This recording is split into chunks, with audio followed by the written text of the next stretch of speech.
What's up, everybody? Brett Mix here, Macho Wrestling 101. Hit like and subscribe if you like my content, and we do videos on the wrestling history every day, and I stick up to date with today's Raw, SmackDowns, and such. So if you like that kind of thing, hit the subscribe button. Today we come back with SummerSlam review. We're going all the way to 2023, and right now we're at 2010, August 15th, 2010 to be specific. Sunday night. The show was from Los Angeles, California, just like the year before, and just like the year before, I Am Perfection hits as Dolph Ziggler opens the show. I'll never do that again. Dolph Ziggler opened the show up last year when he fought Rey Mysterio in the Intercontinental title match, and this year he's in an Intercontinental title match opening up the show, but he's got Vicky Guerrero this time in his corner, and he's taking on Kofi Kingston. This is a match for the SmackDown brand. And both Ziggler and Kofi Kingston are exciting in the ring, so it made for a pretty decent match while it lasted.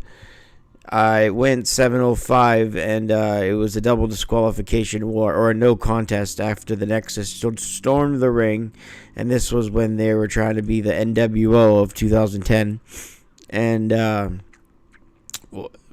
they built them up that way anyway, that they were taking over. And they have a huge main event with WWE later in the night, a 5-on-5 elimination match.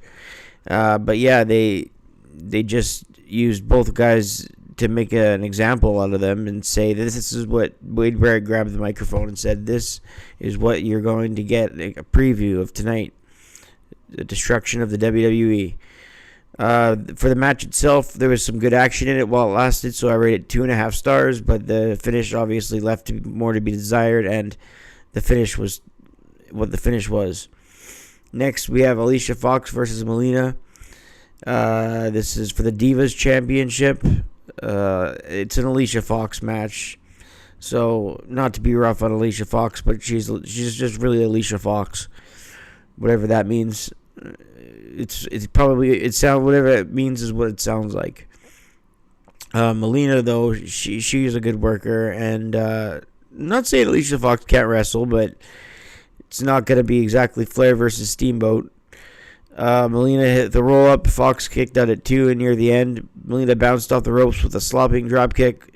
Melina screamed for her double knee attack to the back, and hit a face first front slam for the pinfall victory at 5:20. New Divas champion Melina. Alicia Fox lost her title.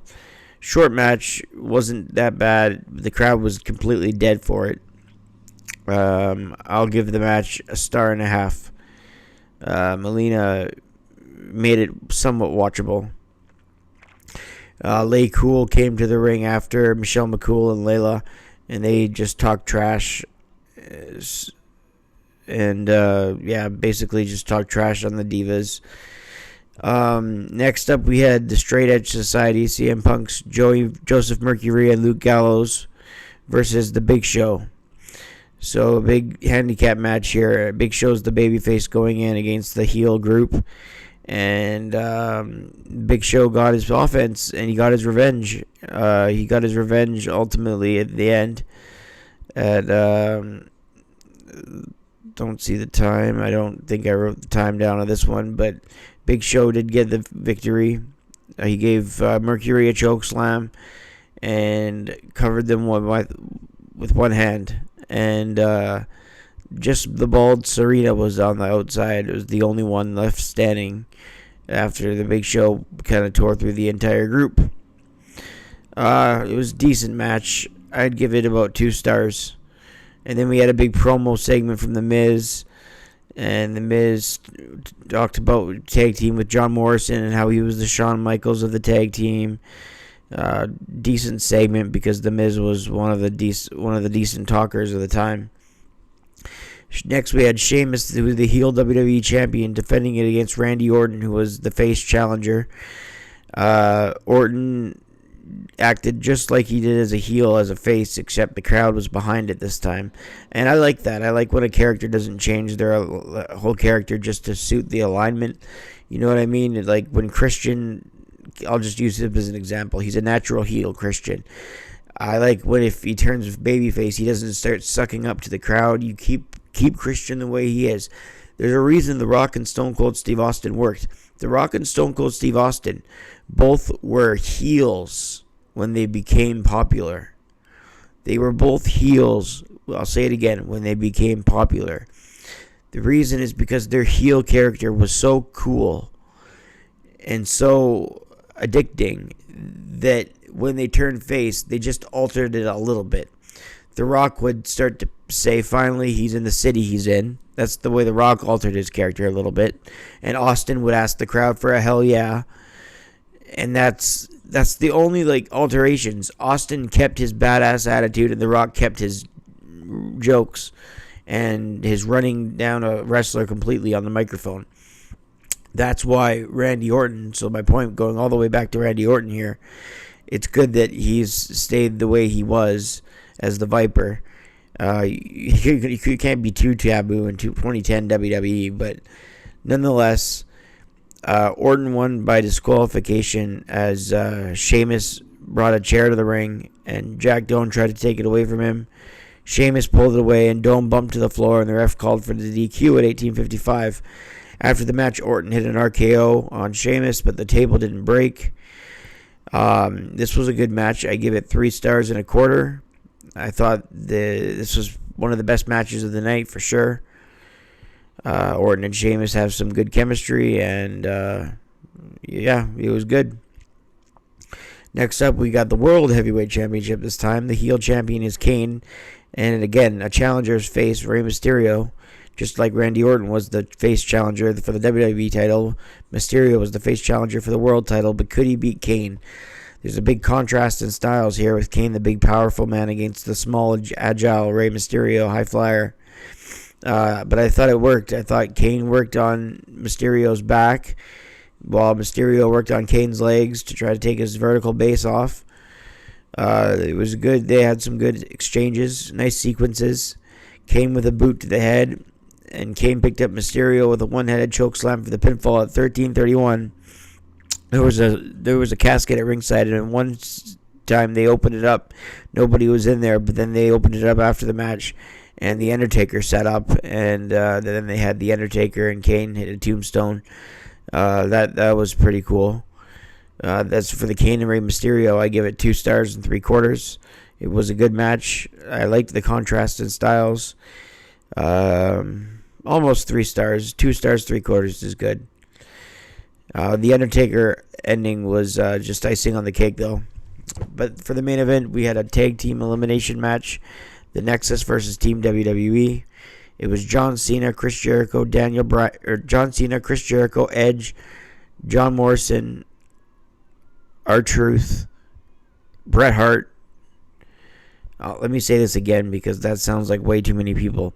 It was John Cena, Chris Jericho, Bret Hart, Edge, Morrison, Truth, and their last partner, Daniel Bryan, versus Wade Barrett, Darren Young, David Otunga, Heath Slater, Justin Gabriel, Michael Tarver, and Skip Sheffield. I said that this was 5-on-5. I'm clearly wrong. It looks like it's 7-on-7. Yeah, it was 7-on-7, a 14-man tag. Wow. I thought it was 5-on-5 when I watched it. I guess I must have been asleep. No, nonetheless, at least I take notes. Bryan started the match in the ring, and he was the surprise tag team partner. John Cena announced him in, and says the last member of WWE is Daniel Bryan, who was essentially not on the card before this.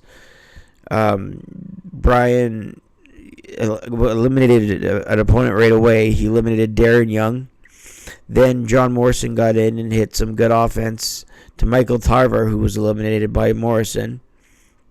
Fans chanted for Bret Hart, and he did get in the ring, but not yet. Morrison still had an elimination, not just Michael Tarver. He got to be eliminated by Skip Sheffield, who was later Ryback. So Skip Sheffield, Ryback, eliminated John Morrison while the fans chanted for Bret. R-Truth back in the ropes, and R-Truth was also eliminated by Skip Sheffield. Jericho back in for the WWE, but Ryback overpowered Sheffield overpowered quickly. Barrett tagged in with stomps on Jericho. In the ring came Bret Hart, who did a body slam and an elbow drop and an atomic drop followed by a punch. He teased the sharpshooter, which got a big pop. But then Hart grabbed the chair and hit Sheffield in the ribs with the chair. It led to Bret Hart being disqualified for hitting the much bigger Sheffield, which is Ryback. So Bret Hart was eliminated. Quick appearance for Bret. He could only hit his moves that he hit. Fans weren't happy with him leaving, but they could understand it. He was limited in his offense, as we'd see from his WrestleMania match with Mr. McMahon. They were making Sheffield look really, really strong, although he got eliminated by Edge after a spear around the 13-minute mark.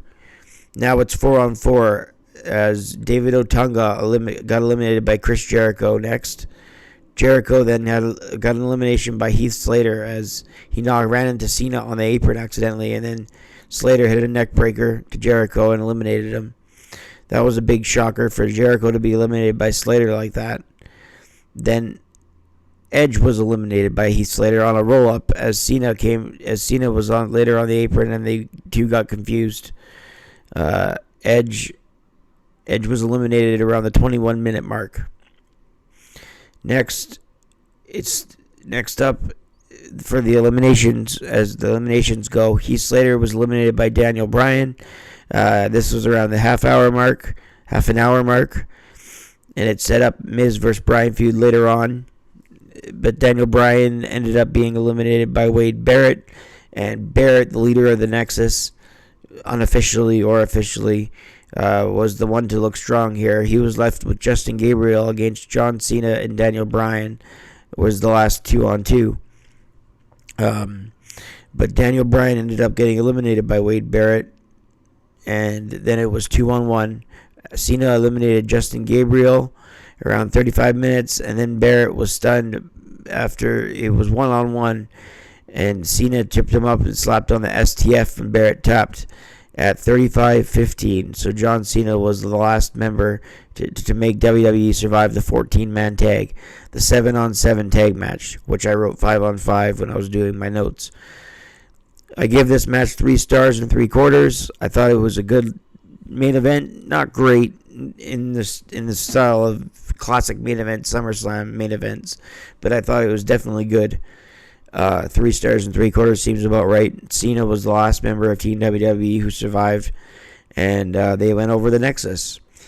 I wasn't a big fan at the time. I didn't know much about the Nexus because I wasn't watching regularly during this time, admittedly. But if they were serious about them, they should have had them go over WWE here. I don't see why Super Cena would have had to maintain the win, but he got the win regardless. I rate this show probably a 5 out of 10. The good Kane-Ray match, the decent opener that was interrupted, Orton-Sheamus had a good match, and the main event was good. Otherwise, it's all forgettable. And there wasn't too many matches on the card either, because the main event lasted about a quarter of the show, if not more. All right, so that's SummerSlam 2010. We'll see you for the next SummerSlam 2011, where things get better. Because 2009 and 2010 were kind of down years for the WWE. But we'll see you next time for 2011. This has been SummerSlam 2010 review. I'm Brett Mix, and I'll see you on the next one, guys. Thanks for watching. I'm out.